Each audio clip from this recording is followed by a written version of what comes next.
Dana White reacts to Francis Ngannou vs Cyril Gane, UFC 270. The final results of UFC 270 has people from all across the world shook. Former champion Brandon Moreno faced an unfortunate loss and may be looking towards a fourth fight with current flyweight champion Deiveson Figueiredo. Many would agree that the UFC 270 card was fantastic, but what Dana White has to say about the Francis Ngannou vs Cyril Gane final results will shock you. Thanks for stopping by and welcome to the Warrior Report. We post daily UFC updates and news. Make sure to subscribe to our channel and like this video for more UFC content. Don't forget to comment keyword UFC 270 for a chance at entering our brand new iPhone 13 giveaway. Lots of people seem to be confused on what Dana White thinks of Ngannou vs Gane fight. Usually, at the end of every UFC card, Dana White, the boss, sticks around and joins everyone for the post-fight press conference. Dana always has things to say, reflecting on the night and how things went. But this time was very interesting because Dana seemed to have disappeared at the end of the fight. It was the first time he's never been at a post-fight press conference, and everyone was confused about it. Dana White is obviously in charge of creating the card and the matchups. He is the man in charge, and you'd think he'd enjoy the night. Not only because all the money his company made, but also because of how good the fights were. I mean, both main fights went to the very last second of the last round. It's obvious the matchups were even and the fights were spectacular. But Dana White has something to say about UFC 270 that'll shock you all. Whoever watched this event knows how shocking the results are. Brandon Moreno was obviously the favorite fighter. Fans in the arena were going crazy for him. Brandon losing his world champion belt was devastating for lots of people. But after those big blows from Figueiredo, people are starting to become convinced that the win was well deserved. Then, to end the night off, the big dogs, Francis Ngannou and Cyril Gane went head-to-head in the octagon in front of hundreds of thousands of people. Ngannou's performance was very impressive and had fans all across the world shocked.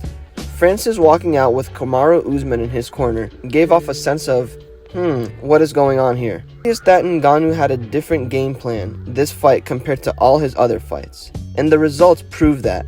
Current pound-for-pound world champion Kamaru Usman was working with the heavyweight world champion Francis Ngannou. Francis is known for his knockout finishes. As a matter of fact, Francis has never won a fight by decision.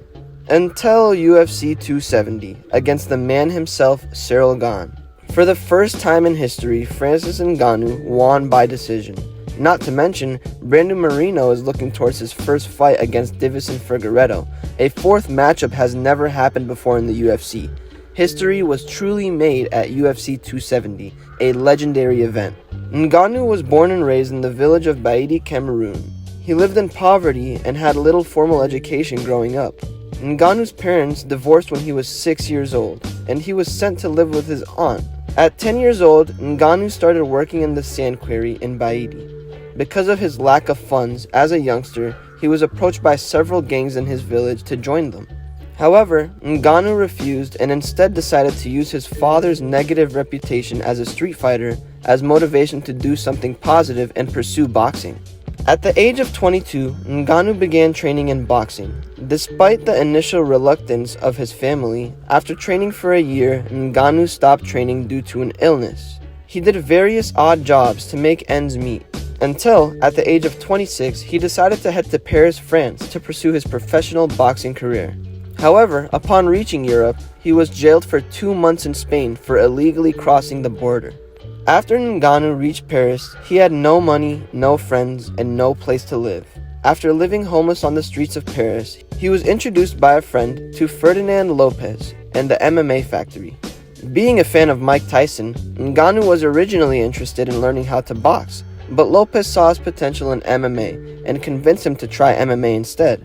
Lopez gave Ngannou some MMA gear and allowed him to train and sleep at the gym for no cost, starting Ngannou's MMA career. I bet it was a dream come true when Francis Ngannou got the opportunity to meet Mike Tyson and be a guest on his podcast, Hot Boxing. Mike Tyson seems to be a fan of Ngannou as well, considering he showed up to the UFC 270 and watched him fight against Cyril Gane. I'm sure Mike was interested to see what Francis brought to the octagon. It's interesting that originally, Francis Ngannou left his home country with dreams of becoming a professional boxer, Well, if you didn't know, his fight against Ngannou was his last fight on his contract. So I wonder, now that Francis Ngannou has proved that he's the baddest man in the UFC, will he go back to his original goal and step foot in a boxing ring? According to Tyson Fury, this is very likely to happen, and I'm sure Francis has no problem with it as long as the bag is right. Well, only time will tell us what is to happen in Francis Ngannou's career. For more information about the UFC and Francis Ngannou, check back at this channel. Thanks for stopping by. Remember to leave a like, subscribe, and comment keyword UFC 270 to enter a chance at winning our iPhone 13 giveaway. See you next time.